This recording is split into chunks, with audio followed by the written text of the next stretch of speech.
Jā, pieci. Tā,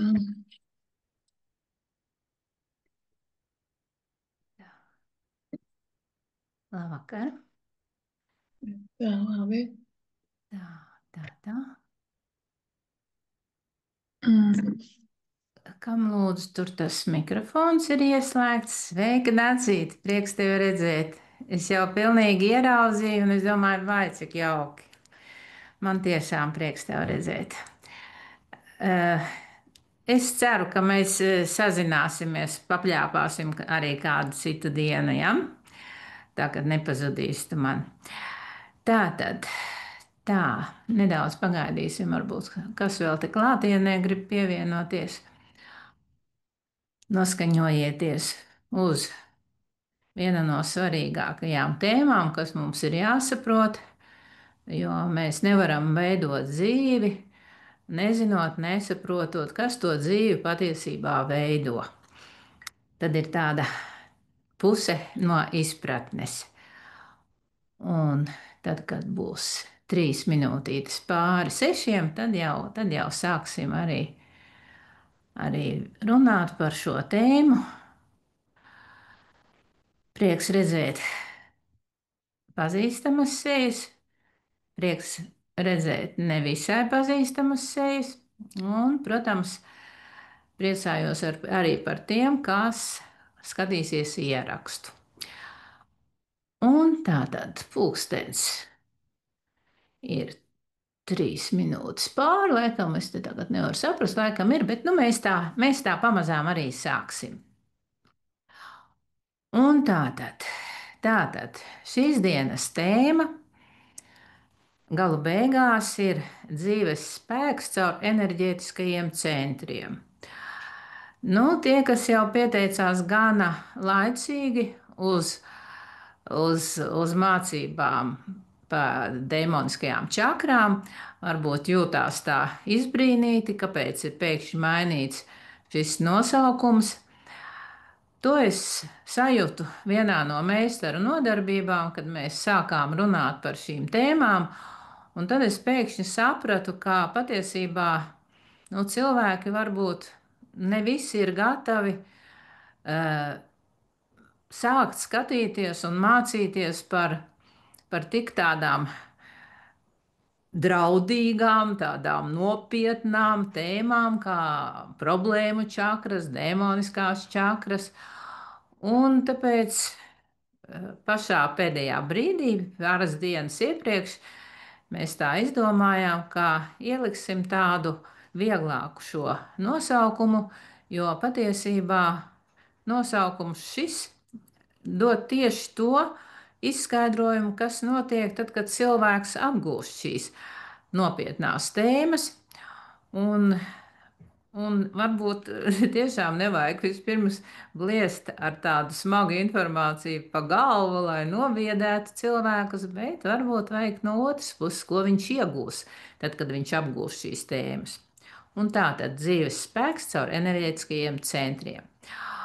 Un patiesībā tā ir viena no svarīgajām tēmām katram cilvēkam, kurš grib beidzot tā pa nopietnām ķerties klāt pie savas dzīves veidošanas un sākt to dzīvi veidot apzināti un mērķiecīgi. Tie cilvēki, kas jau pie manis mācās, to dara. Citi vēl nav šo kursu izgājuši. Citi ir tādi, kas iet šo kursu tāpat kā pārējos vairākas reizes. Un tam ir tāds ļoti objektīvs un vienkāršs izskaidrojums. Tad, kad cilvēki pirmo reizi dzird par tēmām, par kurām es runāju savās mācībās, vienmēr ir tā kā aizmirstās pierakstīt. Un pirmajā reizē, kaut arī ir ieraksti 30 dienas, es ļauju cilvēkiem klausīties. Vienalga tajā pirmajā reizē, kad cilvēks mācās, viņš spēj saprast tikai to, ko viņš tajā mirklī ir gatavs saprast. Un tāpēc cilvēki nāk otro un arī pat trešo reizi. Otrajā reizē viņš tēmu jau zina, viņš tver jau daudz vairāk informācijas, un trešajā reizē tur jau tas jau ir tāds ļoti labs līmenis, ka viņš meklē to, ko viņš ir palaidis garām tajās pirmajās 3 reizēs. Jo tēma ir tiešām nopietna. Un katram cilvēkam ir pienācis laiks saprast, ka tā pasaule mums apkārt galīgi nav tāda, kādu to mēs esam pieraduši iedomāties, kādu mēs esam pieraduši dzīvot. Un patiesībā neviens no mūsu it kā tādiem objektīvajiem uzskatiem, uz kuriem mēs balstām visu savu dzīves realitāti, izrādās, ka nav nemaz tik patiesi. Jo ļoti daudz kas apzināti gadu simtiem tika slēpts un tā pamazām, pamazām arvien vairāk un vairāk slēpts un likvidēts. Un cilvēki vairums arī nezina par to, ka pasaulē nav tikai tas labais un tikai tas skaistais, un ka ir problēmas kaut kādas mistiskas, kuras mums vai nu traucē dzīvot, vai reizēm pat pilnībā liekas dzīvē griezties uz citu pusi. Viņi tās problēmas uzskata, nu, problēma ir problēma, nekas vairāk. Taču tam visam apakšā ir ļoti pamatīga informācija. Un viss cilvēkam ir vienkārši un saprotami, ja vien viņš zina, kas, kā un kāpēc notiek, ka tās problēmas nav tikai problēmas, ka patiesībā jebkura problēma, kas ir pie tevis atnākusi, tā ir patiesībā svētība, ja tu zini, kas notiek. Tad, kad tu to problēmu atrisini, ja tu zini, kā to problēmu atrisināt, un ja tu zini un saproti, no kurienes tā rodās. Patiesībā zināšanas un informācija nosaka visu. Tātad, kā jau es teicu, diemžēl šī informācija drusku tika slēpta, un vēl joprojām lielākā daļa cilvēku dzīvo un domā pavecam, un ir pārliecināti un cenšas, nu, teiksim, citiem tā kā atvērt acis un iegalvot savu dzelžaino patiesību, ka cilvēks ir tikai cilvēks, fiziska būtne. Un ka tas, ko ar acīm nevar redzēt, ka tā ir tā kaut kāda mistiskā paralēlā pasaule. Nu, pat cik es jau 30 gadus strādāju ar šīm visām tēmām, varu pateikt vienu, ka, protams, ir ļoti daudz cilvēku, kas jau šo saprot, bet nu, vēl joprojām lielākā daļa cilvēku, kas dzīvo uz plašās pasaules, domā tieši tā, kā es tikko teicu. Cilvēks ir fiziska būtne, punkts, viss. Un tā nu ir pilnīga ilūzija, pilnīgs zināšanu trūkums un pilnīga veco enerģiju ietekme. Jo zinātne sen jau ir pierādījusi, ka cilvēka fiziskais ķermenis, kuru mēs redzam un varam sataustīt, ir tikai nieka šie 2 no 100%. Tātad 98% ir neredzamā cilvēka daļa, kas sastāv no daudz un dažādām enerģijām. Un tur nu iekšā var būt gan tās pozitīvās, gan tās skaistās, gan arī tās ļoti ļaunās, ļoti sliktās, ļoti graujošās. Tātad cilvēki ir dažādi. Katram cilvēkam ir sava kārma, katram cilvēkam ir savs uzdevums šī dzīvē. Un kas ir pats svarīgākais, ko vajag saprast, kā arī mūsu ģimenēs, mūsu mīļajos cilvēkos, šīs neredzamā daļa, tās enerģijas, kuras nosaka to, kāds ir šis mūsu bērns, vīrs vai mamma vai meita, tur arī var būt gan šīs te ar pluszīmi enerģijas, gan šīs ar mīnuszīmi. Un tāpēc ir svarīgi saprast to visu, kā tas viss veidojās, ko ar to visu darīt, un galvenais, kā ar to visu var sadzīvot, un ne tikai sadzīvot, bet var baudīt šo pasauli, kas ir burvīga, kas ir skaista, tieši tāpēc, ka tā ir tik dažāda. Ja cilvēkam ir bail no tumsas, viņam ir bail, ka tuvojas nakts. Ja cilvēks saprot, ka tumsā rodas dzīvība, ka tumsā ir mistiska, skaista, ka tumsā ir zvaigznes, vai mēs viņas redzam vai neredzam, tā jau ir mūsu izvēle. Ja? Tātad tā pati nakts var būt gan baisa, gan burvīga. Tāpēc mums ir jāzina visas šīs nianses, Un tāpēc, ka jāsaprot to, ka šī negatīvā pasaule, kas mums ir apkārt, viņa dod tikai patiesībā to, nu, to, kas mums ir katram vajadzīgs. Šī negatīvā pasaule liek tai pozitīvajai pasaulē pastiprināti mācīties, strādāt ar sevi un veidot šo pasauli vēl skaistāku. Ja būtu tikai un vienīgi viss būtu labi, tad pasaule apstātos savā attīstībā. Savukārt, ja būtu tikai šīs negatīvās, demoniskās, kā es viņas saucu, enerģijas, nu, tad pasaule sevi likvidētu. Tāpēc ir vajadzīgs šis līdzsvars. Jā? Nu, lai gan jau pirms gadiem 20 zinātnieki vienojās par to, ka, nu, nevienojās, bet tādi pētījumi saskanēja, tā var korektāk būtu jāsaka, ka tas labais no tā ļaunā atšķirās tikai par 2 vai 3%. Tātad patiesībā šīs abas enerģijas, viņas ir gandrīz līdzsvarā. Nu, tur ir drusku tā, tas pozitīvais par tiem 2% vairāk nekā tas negatīvais. Kāpēc? Nu, tieši šī iemesla dēļ, lai pasaulē būtu līdzsvars. Un vienmēr pozitīvais ar to saviem pāris procentiem, viņš vienalga uzvarēs un viņš vienalga ņems virsroku, bet nu, tam demoniskajam, tam negatīvajam arī ir jābūt, lai tā spirāli, pa kuru virzās un attīstās gan pasaule, gan cilvēki, lai viņi ietu tā lēnām, nesteidzoties uz augšu, uz augšu, uz augšu.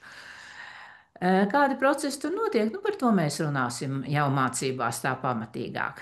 Un tā tad mēs jau saprotam un zinām, vismaz nu, liela daļa tie, kas šādas mācības ir gatavi apgūt, ka ir cilvēki, kas redz, dzird un sadarbojas ar šo neredzamo pasauli. Un ne tikai sadarbojas, ne tikai redz, bet gan strādā, gan pēta, gan rada dažādas prakses ar šo neredzamo pasauli. Un tie, kas jau mācās pie manis, mēs ik pa laikam kaut kā aizrunājamies par to, ka tas, ka mums liekas, ka mēs esam telpā vieni paši, nu, tā tīri nav. Ir šī neredzamā pasaule, kuru mēs neredzam, bet kurā nosaka ļoti bieži pilnīgi viss, kas notiek ar mums mūsu dzīvēm. Un tā tad ir arī tādi zinātnieki, kas gadu desmitiem ir pētījuši gan karmu, gan reinkarnācijas, gan domu darbības principus, gan dimensijas, gan tahiona enerģiju, kas ir zero punkta enerģija tikai zemes līmenī un tā tālāk un tā tālāk. Tātad zinātne arī zina, ka tās enerģijas ir gan šīs tās labās, kas ir ar pluszīmi, gan arī tādas, kas ir tomēr ar to mīnuszīmi. Un tas viss ir vajadzīgs gan visā tajā, ko es noskaitīju, gan karmā, gan reinkarnācijās, gan domās tas ir vajadzīgs visur. Un tā tad zinātne jau sen ar šīm lietām strādā un ir pierādījusi, tās nav ne mans izdomājums, ne kādu citu, kas ar šīm tēmām strādā. Zinātne visu pierāda. No 60. gadiem zinātne ir spērusi, man šķiet, nu, es nezinu, cik liels pātrinājums savā attīstībā, kā tādu pātrinājumu var saukt, taču tagad ir ļoti viegli strādāt tiem, kas strādā ar šo neredzamo pasauli, jo zinātne var pierādīt, piemēram, dikšas esamību, bet zinātne nevar pierādīt, kas tas tāds ir un kam tas ir vajadzīgs. Tieši tāpatās kā ar daudzām dažādām praksēm, kuras mēs jau zinām un ar kurām strādājām, zinātne pierāda to esamību, bet zinātne atkal nevar izskaidrot, kas tas ir, kāpēc tas ir vajadzīgs un kādiem mērķiem. To zina tie cilvēki, kas ar to strādā. Un tātad, atgriežoties pie tā cilvēka un pie šīm te enerģijām, kas ir ar plus un mīnus zīmi, tātad ir simtiem tūkstošiem lietu un procesu mūsu organismā, kuriem mēs nepievēršam uzmanību. Tā ir elpošana, asinsrite, sirdspūksti, jaunu šūnu veidošanās, arī domāšana, arī čakras, arī čakru kodoli, bindu, arī čakru sistēmas, ir apziņa, zemapziņa. Tātad ir lietas, kuras mēs esam pieraduši, mēs varbūt par tām nedomājam, jo viņas jau veido mūs kā personības. Taču visus šos procesus mēs varam sākt apzināti kontrolēt un vadīt, un izdarīt tā, lai šie procesi darbojas tieši tā, kā katram no mums tas ir vajadzīgs. Kāpēc tas būtu jādara? Nu, viena iemesla dēļ, lai uzlabotu, attīstītu gan sevi, gan savu dzīvi. Aizmirsu stādīties priekšā tiem, kas mani nepazīst. Vēl tātad mani sauc Inta Zaļkalna. Esmu projekta Dārma Vēja autore un Garīgo mācību akadēmijas dibinātāja un vadītāja. Un uzreiz paskaidroju, es neesmu ne ārste, ne psihologs, ne zinātniskais darbinieks. Es esmu mākslinieks, scenogrāfs, projektu vadītājs. Biju. Tagad es strādāju tikai un vienīgi ar šīm tēmām, ar kurām es strādāju. Esmu mācījusies no senajiem sūfiju materiāliem, kuru zināšanas ir pamatā pilnīgi visām, arī mūsu mūsdienu sociuma radītajām mācībām, psiholoģijai, hipnozei, coachingam, NLP un citām. Uh, Es strādāju ar pamata lietām - karma, enerģijas balansēšana, zemapziņa, DNS struktūra. Tātad ļoti nopietnas tēmas. Tad, kad viņas nezina, tad, kad šīs tēmas mēs apgūstam, tās kļūst elementāri saprotamas. Nu, nevar būt uzreiz, bet tad, kad tiešām cilvēks saprot līdz pat sirds dziļumiem un ar visām savām prāta šūnām, tad viss kļūst pavisam vienkārši. Kas ir sūfija? Varbūt tie, kas nezina. Nu, sūfija tie ir pirmie cilvēki, kuri dzīvoja tūkstnešos, tā saucamie dreviši vai kaut kas tamlīdzīgs. Vienmēr esam mūst pie šī vārda, bet tā tad sūfija bija pirmie cilvēki, kas uzskatīja, ka pats svarīgākais, nozīmīgākais un tāds viss lielākais, skaistākais katram cilvēkam ir viņa fiziskais ķermenis, kas ir vienīgais templis, kas ir jāgodina, jātīra regulāri, jākopj, jātīsta nepārtraukti, lai cilvēks varētu augt un attīstīties. Lielākā daļa pasaules cilvēku, kā piedzimst, tā aug šo templi īpaši pat neievērojot. Viņi pat nezina, kā arī tas ķermenis ir jākopj un jāattīsta. Un tas ķermenis nav tikai šī fiziskā daļa. Tātad tur ir visas šīs enerģijas, jā, kas gan pozitīvās, gan ar zīmi. Un tātad sufisms ir tāda mācība, kuras mērķis ir cilvēka garīgā attīstība, kura notiek veicot dažādas garīgās prakses. Un tātad tie ir tie pirmavota materiāli, kurus es esmu apguvusi, un patiesībā tie ir arī vienīgie. Es neesmu mācījusies no citu cilvēku rakstītajām grāmatām. Protams, es esmu šādas tādas palasījusi, kas man ir uzrunājusi. Viena iemesla dēļ, lai saprastu, vai mana informācija, kuru es saņemu jau vairāk nekā 30 gadu garumā, ir korekta un tā ir tāda pati kā citu meistaru saņemtā informācija, jo pamats jau visam ir viens. Var atšķirties tur dažādi termini, bet varbūt valoda un tas, kā tas tiek pasniegts, bet informācija ir viena visiem. Un tātad tā ir tas, ko es mācu citiem, tā ir sūfiju pamats, tā ir mana personīgā dzīves pieredze, mana personīgā informācija, prakse un zināšanas.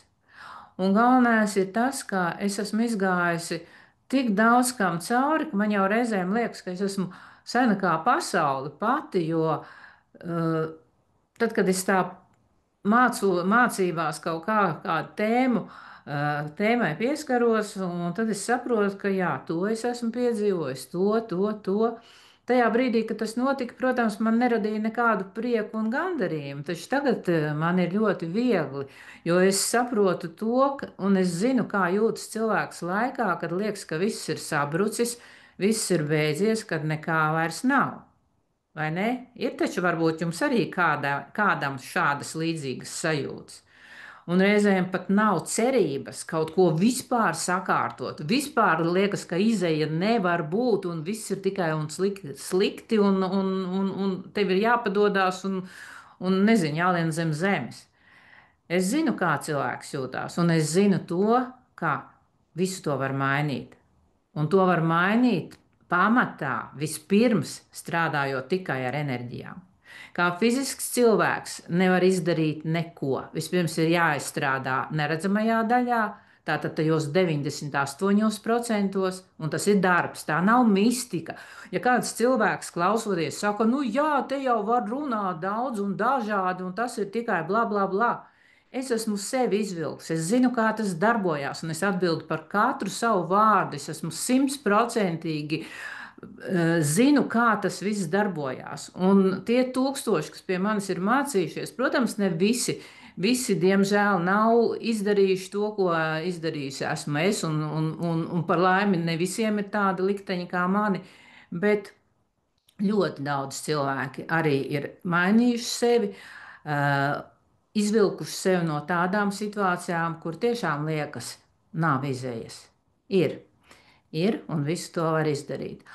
Šis kurs ir sākums, lai mēs vispār sāktu saprast, no kurienes tās problēmas rodās. Jo kamēr mēs nesaprotam, kāpēc tie cilvēki dara tās lietas, ko viņi dara, kāpēc notiek tieši tas, no kā es visvairāk baidos. Nu, kamēr mums ir šie nezināmie, mums ir grūti kaut ko mainīt sevī, savā dzīvē. Un tieši tam ir domāts šis kurs un viss arī manas citas mācības, jo patiesībā tie cilvēki, kuri sāk šo ceļu, tie, kas tiešām strādā un tie, kas tiešām ir gatavi atvēlēt sev laiku, viņas visas mācības papildina vienu otru. Un, ja šajā grupā ir cilvēki, kas ir apguvuši karmas mācību, tad tiem šīs mācības būs atkal viens fantastisks veids, kā izcelt no zemapziņas dzīvēm, no pašas apakšas tādas karmiskās situācijas, par kurām pat ar prātu liekas, nevar pat iedomāties, ka man ir problēma, bet ka no turienes tā problēma nāk.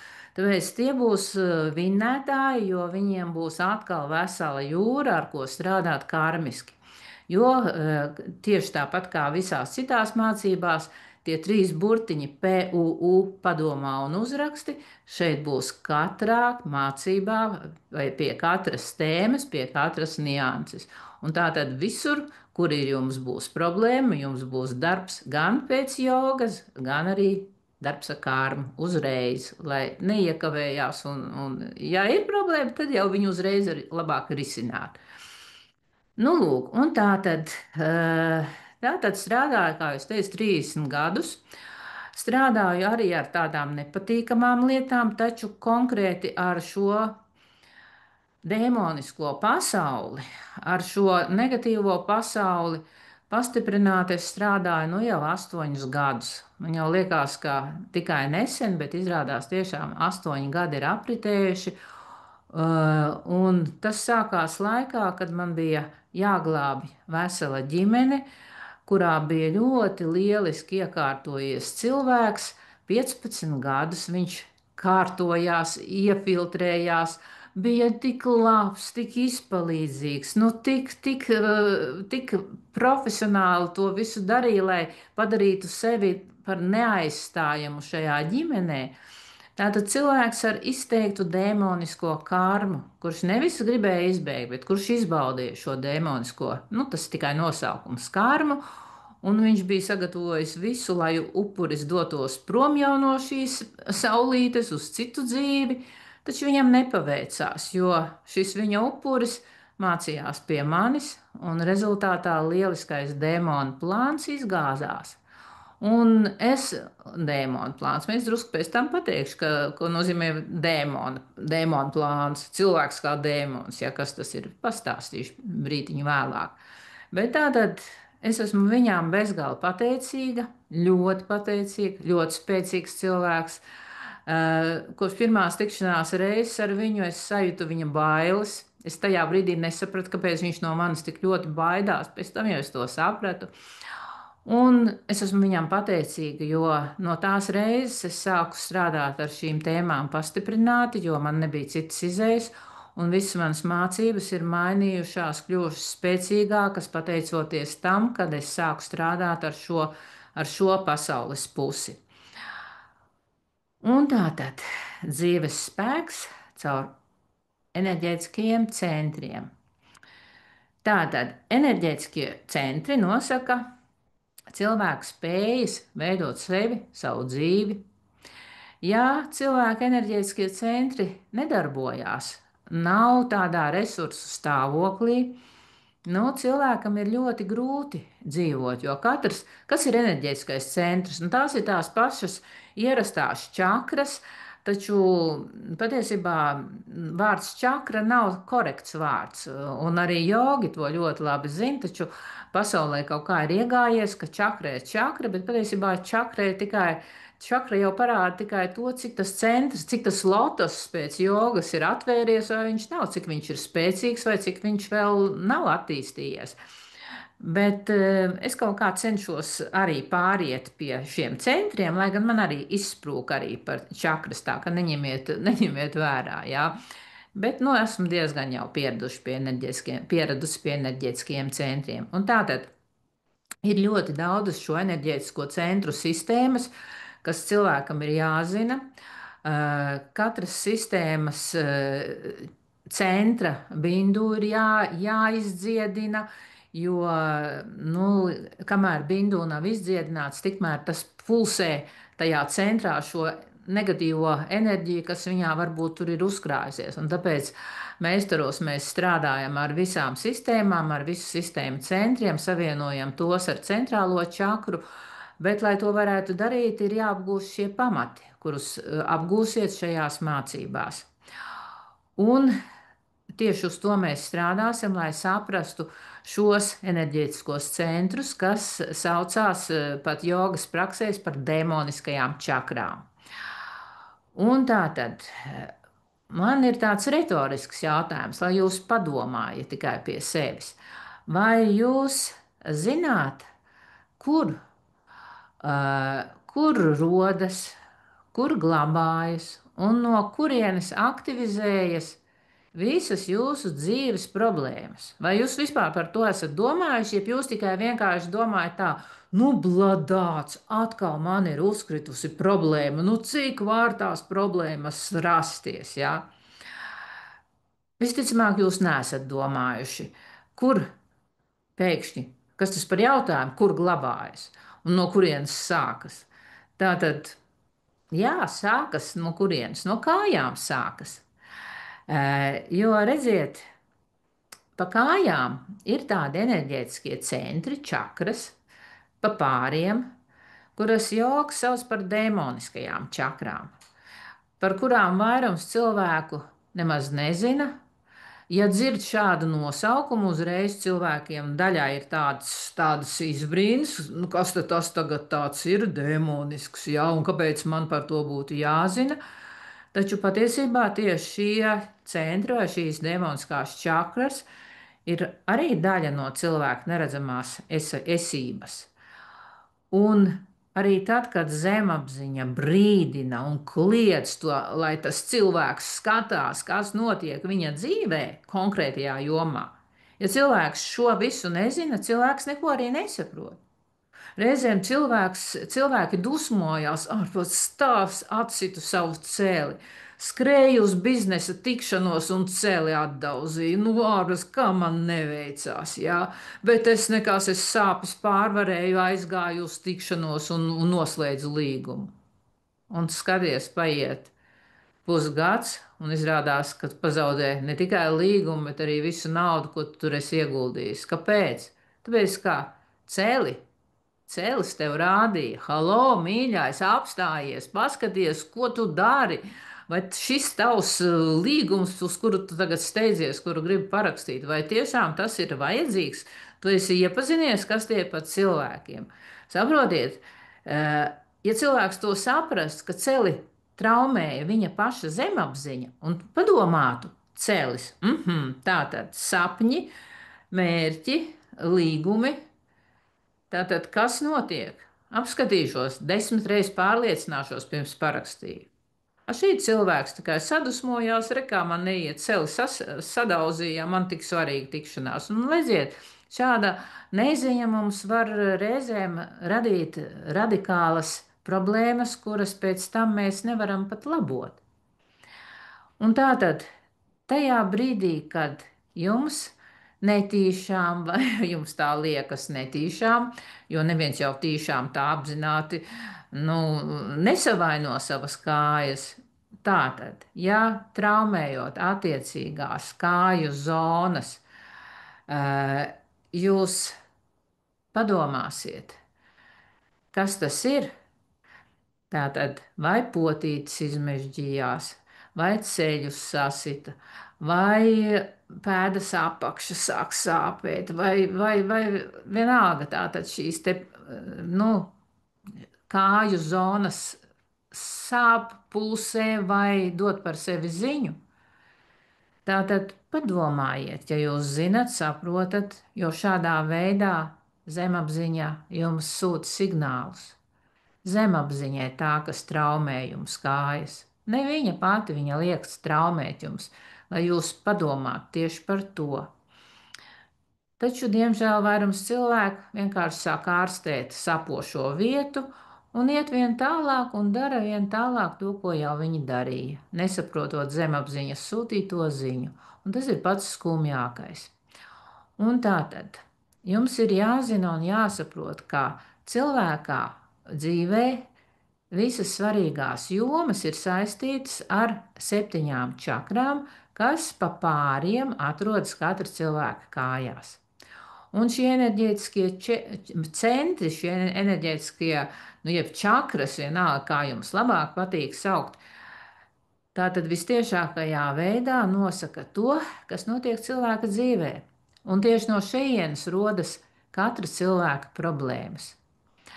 Arī jūsu dzīvi pilnībā nosaka šīs čakras. Kaut arī jūs par tām varbūt nemaz neesat līdz šim pat dzirdējuši. Tas neko nemaina, ka cilvēks nezina. Zemapziņa zina, viss notiek, un tāpēc jau ir jāapgūst, lai jūs arī to zinātu. Un tā tad, ja šīs te demoniskās čakras ir sakārtotas, spēcīgas, tīras, ja cilvēka enerģētika, viņa merkaba ir izdziedināta, aktivizēta un spēcīga, ja cilvēks mērķiecīgi strādā ar sevi, tad cilvēka dzīvē patiesībā atrisinājas un sakārtojas viss tieši tā, kā viņam vajag. Taču atkal uzreiz saku, tas nav brīnums, tas ir regulārs un darbs. Reizēm gribās pret sienu mest gan nezinu, datoru vai vienalga ko, jo nesanāk kā gribās. Tad ir vienkārši jānomierina savas gunas ķermenī un vēsā mierā jāsāk no jauna. Jo visu mēs varam sakārtot, ja mēs ar sevi strādājam. Un tā tad arī demoniskajām čakrām. Ar demoniskajām čakrām arī ir jāstrādā. Un pat cik es te jau ļoti bieži saku nepārtraukti dēmons, demoniskā pasaule, demoniskās enerģijas, paskaidroju, kas tas īsti ir. Tātad demonisks ir domāts kā vienkārši nosaukums, lai cilvēks saprastu, kā runa ir par ļoti, ļoti sliktiem cilvēkiem, kuriem ir ļoti, ļoti slikts, smags raksturs, ar kuriem reizēm pat ir bailes runāt, jo liekas, viņš uz tevi tā saklieks, ja paskatīsies, un tu sastings no bailēm. Ja? Tātad tas ir nosaukums šādiem cilvēkiem. Tas nav ne vēlns no pasakas ar ragiem, nagiem un asti. Tas noteikti nav tas. Un kas ir pats svarīgākais, kā šādi cilvēki, kuri ir varbūt vairāk nejauki, mazāk nejauki, var būt arī mūsu ģimenēs. Viņi var būt mūsu tēvs, māte, mīļotais, bērni varbūt vienalga, meitenes vai puikas, demoniskā pasaulē mums riņķī apkārt, kā jau es teicu, ir visapkārt. 2–3% atšķirība. Tātad patiesībā katrs otrais cilvēks iziet šo smagāku vai vieglāku šo demonisko karmu, kas ir tikai nosaukums, jā, lai mēs saprastu, par ko mēs runājam. Un tātad tieši tāpēc mums ir, zinot un saprotot to, ka šādi cilvēki ir cilvēki, tieši tāpat mēs mīlam savus bērnus. Un tas, ka, teiksim, viens no 3 bērniem, tu saproti, ka viņš ir ne tikai iziet demonisko karmu un izbauda, bet viņš kaifo no tā. Ja bērns, kas grib iziet un izbeigt šo karmu, ar viņu drusku citādāk jāuzvedās, ar viņu citādāk jārīkojās. Tad mums ir jāsaprot, kā rīkoties, ka tādi dēmoni ir mūsu tūmā. Un es varu pateikt, ja jums ir uzņēmums, tad šie cilvēki, kuri ir šie nejaukie, šie dusmīgie, šie agresīvie, viņi ir ļoti talantīgi. Un viņus nevajag, no viņiem nevajag baidīties. Es zinu, kas tu esi, un es ar tevi zinu, kā ar tevi ir jāstrādā. Un es varu padarīt viņu laimīgu, un viņš padarīs laimīgu mani, jo viņš ir talantīgs, viņš ir gudrs.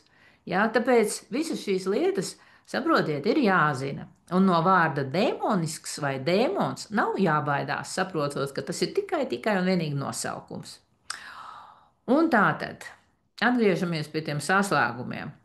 Tātad demoniskās čakras, kas mums ir pa kājām, nav sliktas.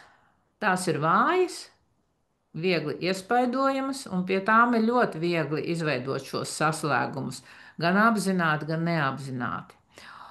Un šīs čakras, diemžēl, dzīves laikā tiek traumētas ar šiem saslēgumiem. Un šie saslēgumi parasti nāk no šo te demonisko cilvēku puses. Tādējādi radot problēmas dzīvē. Un atcerieties, neviena melnā maģija, neviens dēmons, atcerieties, tas ir cilvēks, tas nav nekas mistisks. Viņš nekad netērēs savu enerģiju, lai nodarītu otram ļaunumu. Viņam enerģijas trūkst, šiem cilvēkiem nedarbojas augšējās 2 čakras, 6. un 7. viņiem nestrādā, nedarbojās. Vienkārši viņas ir, bet viņas nav aktīvas un viņas nevar aktivizēt. Un tātad šie cilvēki, diemžēl, šos saslēgumus veido un rada. Biežāk apzināti nekā neapzināti. Un ir ne tikai demoniskie cilvēki, ir arī šīs demoniskās pasaules. Pēc jogas 7 dievišķās pasaules, tātad kundalīnī čakras, 7 demoniskās pasaules iet pa kājām, un pa vidu starp demoniskajām un dievišķajām čakrām atrodas cilvēka centrālais bindu, no kura sākas cilvēks. Un tāpēc ir svarīgi sakārtot šīs gan augšējās čakras, gan apakšējās.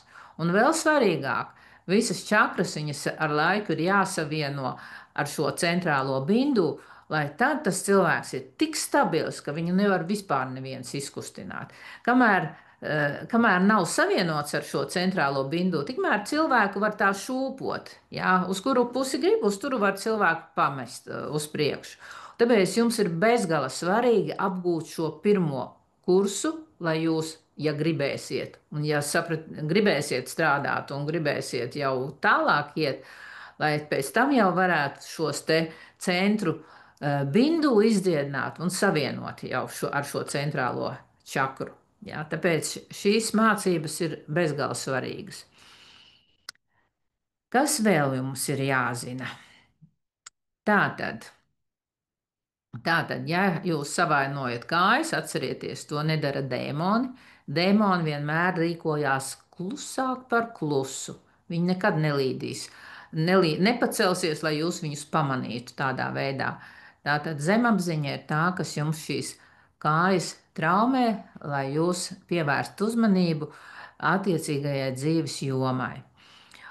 Un tātad, ja jūs gribat jau drusku tā patrenēties uz, uz sevi. Izrakstiet visas savas problēmas, kuras jums ir saistībā ar naudu, ar partneriem, ar slimām domām, par attiecībām, teiksim, nu, sarakstiet tā stabiņā. Problēmas ar naudu, problēmas ar biznesu, problēmas ar kaimiņiem, problēmas ar to, ka nevaru savaldīt sevi. Nu, tā sarakstiet. Būs interesanti apskatīties, cik jums ir šīs problēmas, kuras jūs traucē. Un pēc tam salieciet blakus cipariņus, nedomājot, pat nelasot. No 1 līdz 10. Un tad, kad jūs tā bez domāšanas sarakstīsiet, jā, kādas ir jūsu problēmas, kas jums nepatīk, un saliksiet tos ciparus. Nu, pēc tam, jau skatoties, jūs ieraudzīsiet savu tādu situāciju, kāda jums ir. Tie cipari parādīs, cik aktuāla jums ir šī problēma. Bet dariet to visu tādā, nu, tādā bērnu stāvoklī, nedomājot, neanalizējot un nesēžot un tagad nedomājot tā, kas man ir svarīgi, un šitas ne. Tā viegli, brīvi. Ejam tālāk. Tātad, atbilstoši katrā, tātad, pa cilvēka kājām ir šīs te čakras. Nedaudz nosaukšu viņas, lai jūs saprastu, par ko vispār ir runa un kā tad var tās visas dzīves problēmas no šejienes sākties. Ir pirmais baiļu līmenis, kur atrodas visa veida bailes. Visas tās bailes, kuras cilvēki ir izdomājuši, mākslīgi radījuši, un viņas ir tik aktīvas, ka reizēm paralizē visu dzīvi, domāšanu, veselību, visu. Ja? Ir tikai vienas bailes, kas ir ņemamas vērā.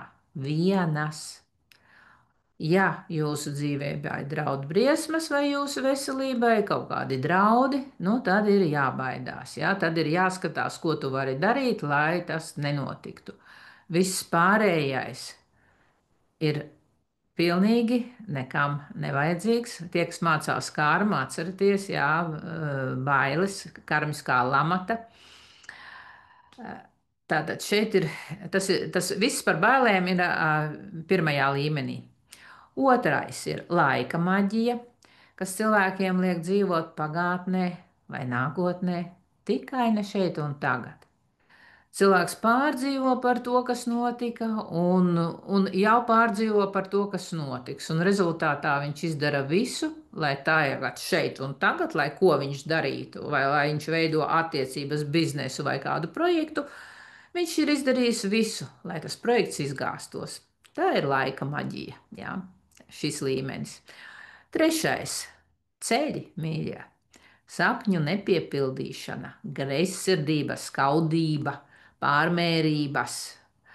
Tātad viena no trakām pasaulēm, kura liek cilvēkiem strādāt, ieguldīt naudu, parāda fantastiskas iespējas, tikai neko neļauj līdz galam izdarīt un neļauj izbaudīt. Viss paliek tā kā aiz tādas stikla sienas.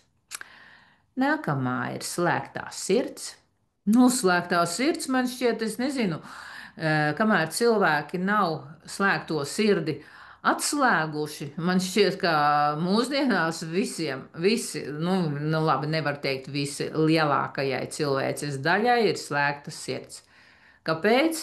Tāpēc, ka jebkurās sāpēs, un jūs labi zinat, ka mums tie laiki arī ir visādi bijuši, pirmais, kas notiek, lai cilvēks sevi varētu izglābt, viņš aizslēdz savu fizisko sirdi. Lai nesāp, lai var pārdzīvot, lai var izturēt. Sirds ir cieta, it kā jau labi, bet tas nav labi tālāk dzīvojot. Tad, kad ir saslēgums, nu tad vispār ir. Kas notiks? Nu, mācībās es izstāstīšu.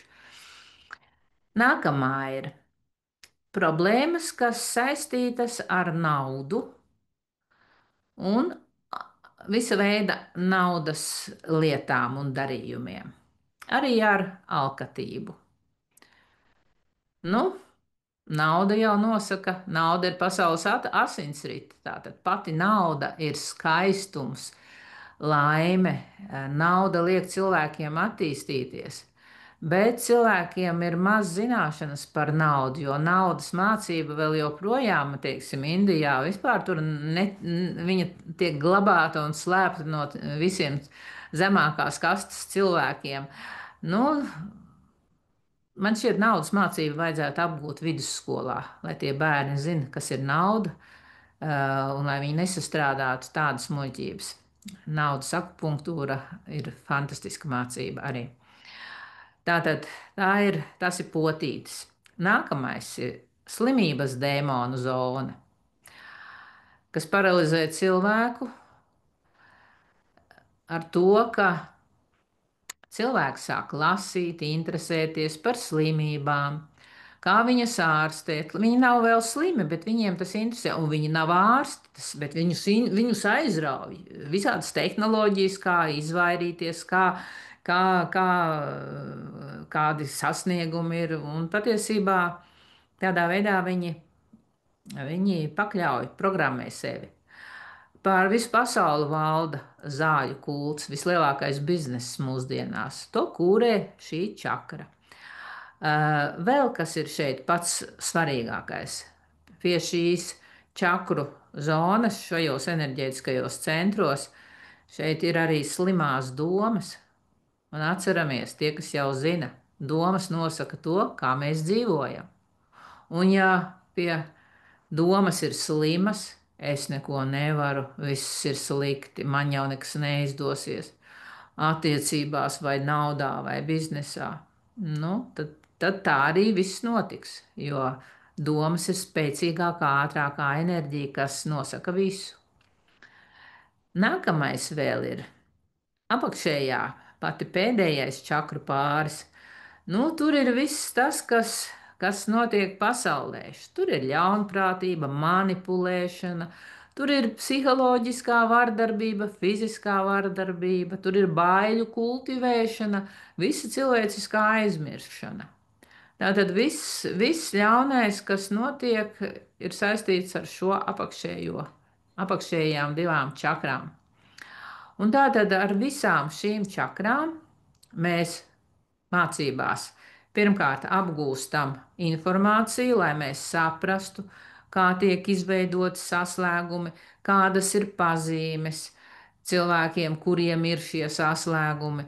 Un galvenais, kā no tā visa var tikt galā, kā ar to visu var nu, negribu teikt cīnīties, bet kā ar to visu, no tā visa var atbrīvoties, gan pēc jogas, un tie, kas jau strādā ar karmu, tad, protams, kā jau es teicu, uzreiz arī karmiski to var izdarīt.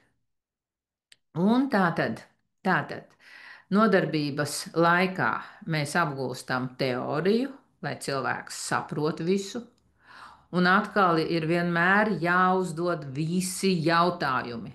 Ja jums ir kaut viens neskaidrs jautājums, ja jūs atkal klausīsieties manī un jums būs iekšā savs kaut kāds uzskats un jums būs nērti mani pārtraukt, jūs būsiet zaudētāji. Vienmēr vajag mani pārtraukt un pateikt, kas jūs uztrauc, lai mēs tiekam galā un skaidrībā, kas tur īsti ir. Jā, es nekad nesaku tādu frāzi.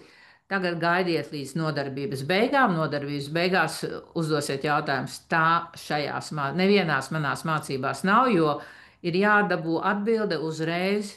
Jā, man reizēm tas var izsist no domas, bet atkal grupā parasti ir cilvēki, kas mani atkal atsauc atpakaļ, un tad viss ir kārtībā.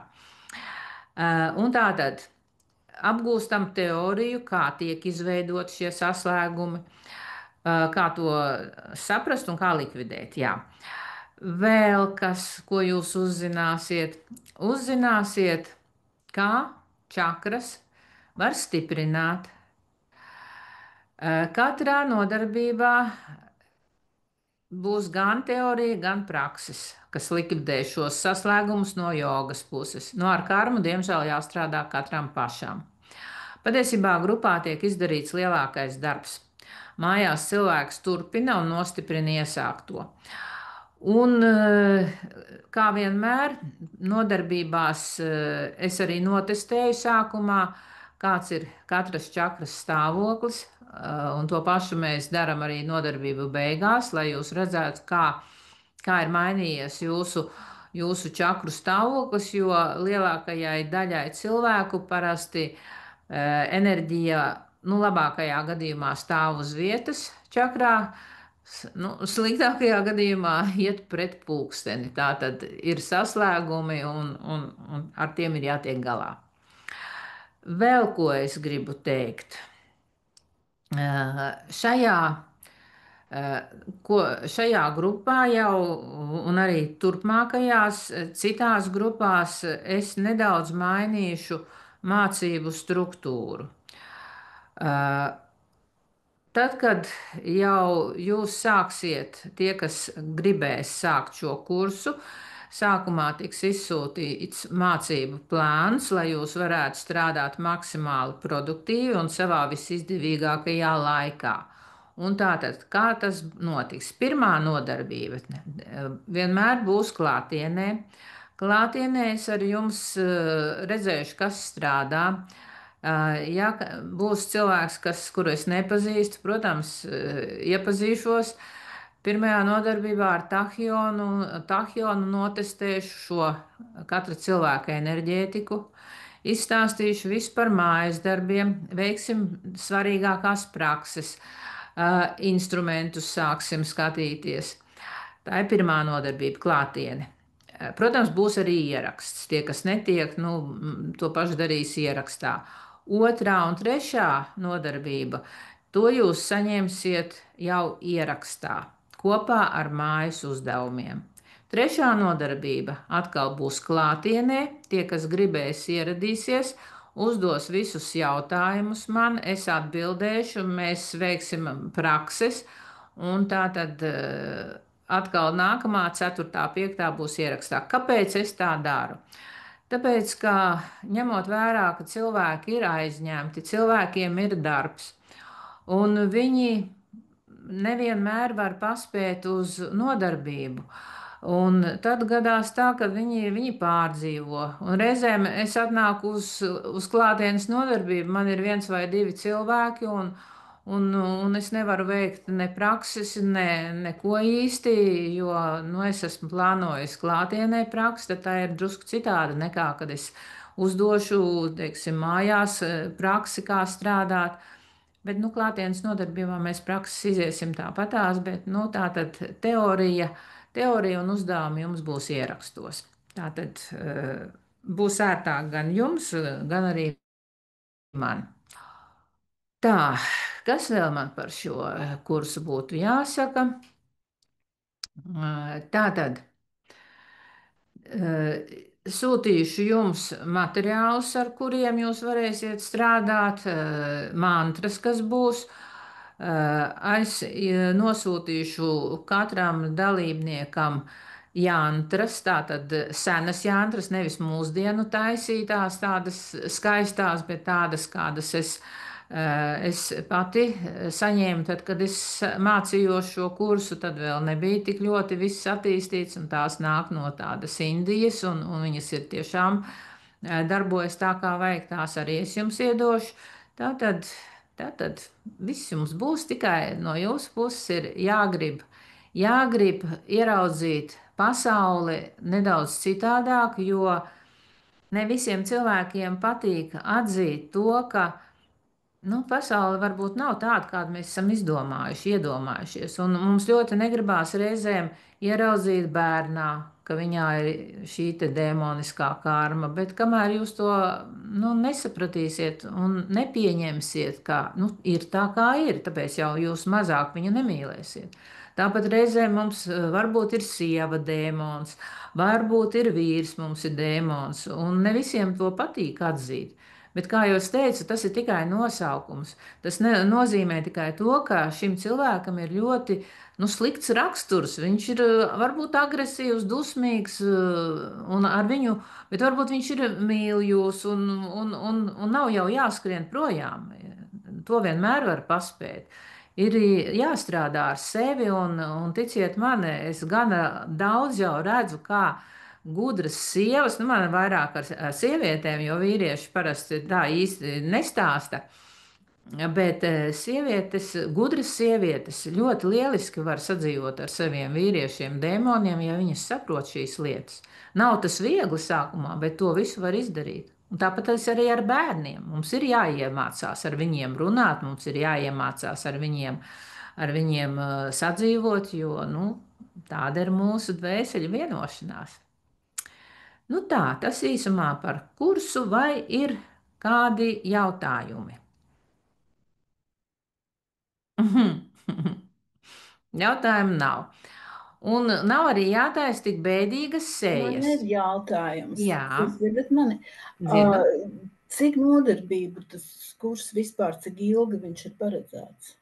Vai man taču bija rakstīts, es tiešām Es kaut kur neatceros savu līdzi. nemanīju. Nu, apmēram. Pagaidu, nu, es pat nezinu. Man tās grupas ir tik daudz, ka es neatceros. Santiņa, cik bija nodarbība? Nebija 8, šoreiz rakstīts, bet es 8, plānoju, es domāju, ka būs kāds 18 dienas, ja mums 18. tikai Nu, būs. parasti tā ir 18 kaut kā. Mhm.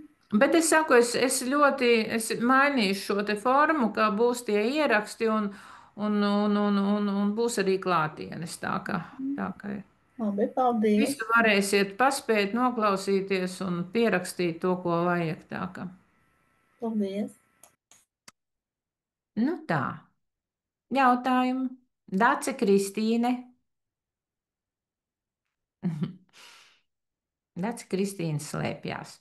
Nu labi, ja Bez jautājumu ierakstiem. nav, nedzirdu. Bez ierakstiem. Bez ierakstiem. Nu jā. Nu labi, ja jautājumu nav, priecāšos tikties. Priecīgi bija. Tagad jau redzēt pazīstamas sejas, mīļas sejas. Paldies! Nu, tad jau Paldies. tiekamies. Paldies. Ai Uz tā. redzēšanos. Tā.